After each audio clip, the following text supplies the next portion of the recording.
ಒಮ್ಮೆ ಲಂಕೆಯಲ್ಲಿ ಮಹಾಬಲಶಾಲಿ ರಾಜನಾದ ರಾವಣನ ಮಗನಾಗಿ ಇಂದ್ರಜಿತ್ ಜನಿಸಿದನು. ಅವನನ್ನು ಮೇಘನಾದ ಎಂದು ಕರೆಯುತ್ತಿದ್ದರು. ಬಾಲ್ಯದಿಂದಲೇ ಅವನು ಯುದ್ಧಕಲೆಯಲ್ಲಿ ಪರಿಣತನಾಗಿದ್ದ. ಆದರೆ ಅವನ ದೊಡ್ಡ ಶಕ್ತಿ ಅವನ ತಪಸ್ಸಿನಿಂದ ಬಂದದ್ದು. ಅವನು ಕಠಿಣ ಯಜ್ಞ ಮಾಡಿ ಬ್ರಹ್ಮನನ್ನು ಸಂತೋಷಪಡಿಸಿದನು. ಬ್ರಹ್ಮನು ಅವನಿಗೆ ವರ ನೀಡಿದನು. ಯಜ್ಞ ಪೂರ್ಣವಾದ ಮೇಲೆ ಯುದ್ಧ ಮಾಡಿದರೆ ನೀನು ಅಜೇಯನು. ಇದರಿಂದ ಇಂದ್ರಜಿತ್ ಅಪಾರ ಆತ್ಮವಿಶ್ವಾಸ ಹೊಂದಿದನು. ಒಮ್ಮೆ ಅವನು ದೇವಲೋಕದ ಮೇಲೆ ದಾಳಿ ಮಾಡಿದನು. ಅಲ್ಲಿ ಅವನು ದೇವರಾಜ ಇಂದ್ರನೊಂದಿಗೆ ಯುದ್ಧ ಮಾಡಿದ್ದನು. ಮಾಯಾಶಕ್ತಿಯಿಂದ ಮೇಘಗಳ ಮಧ್ಯೆ ಅಡಗಿ ಕಾಣದಂತೆ ಬಾಣಗಳನ್ನು ಹಾರಿಸಿದನು. ಇಂದ್ರನಿಗೆ ಅವನ ದಾಳಿ ಕಾಣಿಸಲಿಲ್ಲ. ಕೊನೆಗೆ ಇಂದ್ರ ಸೋಲನುಭವಿಸಿದನು. ಆ ದಿನದಿಂದ ಅವನಿಗೆ ಇಂದ್ರಜಿತ್ ಎಂಬ ಹೆಸರು ದೊರಕಿತು.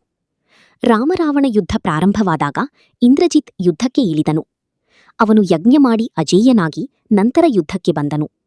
ಅವನು ತನ್ನ ಮಾಯಾಶಕ್ತಿಯಿಂದ ರಾಮ ಮತ್ತು ಲಕ್ಷ್ಮಣನ ಮೇಲೆ ದಾಳಿ ಮಾಡಿದನು. ಒಮ್ಮೆ ನಾಗಪಾಶದಿಂದ ಅವರನ್ನು ಬಂಧಿಸಿದನು. ಆದರೆ ಯುದ್ಧ ಇನ್ನೂ ಮುಗಿದಿರಲಿಲ್ಲ.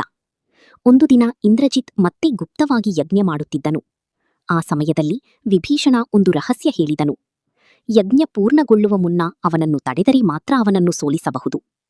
ಲಕ್ಷ್ಮಣ ತಕ್ಷಣ ಯಜ್ಞಸ್ಥಳಕ್ಕೆ ಹೋದನು. ಅವನು ಯಜ್ಞವನ್ನು ಭಂಗಪಡಿಸಿದನು. ಇದರಿಂದ ಕೋಪಗೊಂಡ ಇಂದ್ರಜಿತ್ ಯುದ್ಧಕ್ಕೆ ಬಂದನು. ಇಬ್ಬರ ಮಧ್ಯೆ ಭೀಕರ ಯುದ್ಧ ನಡೆಯಿತು. ಬಾಣಗಳು, ಅಸ್ತ್ರಗಳು, ಮಾಯಾಶಕ್ತಿಗಳು ಎಲ್ಲವೂ ಬಳಸಲಾಯಿತು. ಕೊನೆಗೆ ಲಕ್ಷ್ಮಣನು ತನ್ನ ದಿವ್ಯ ಅಸ್ತ್ರವನ್ನು ಪ್ರಯೋಗಿಸಿದನು. ಇಂದ್ರಜಿತ್ ಭೂಮಿಗೆ ಬಿದ್ದನು. ಮಹಾಯೋಧನ ಅಂತ್ಯ ಸಂಭವಿಸಿತು.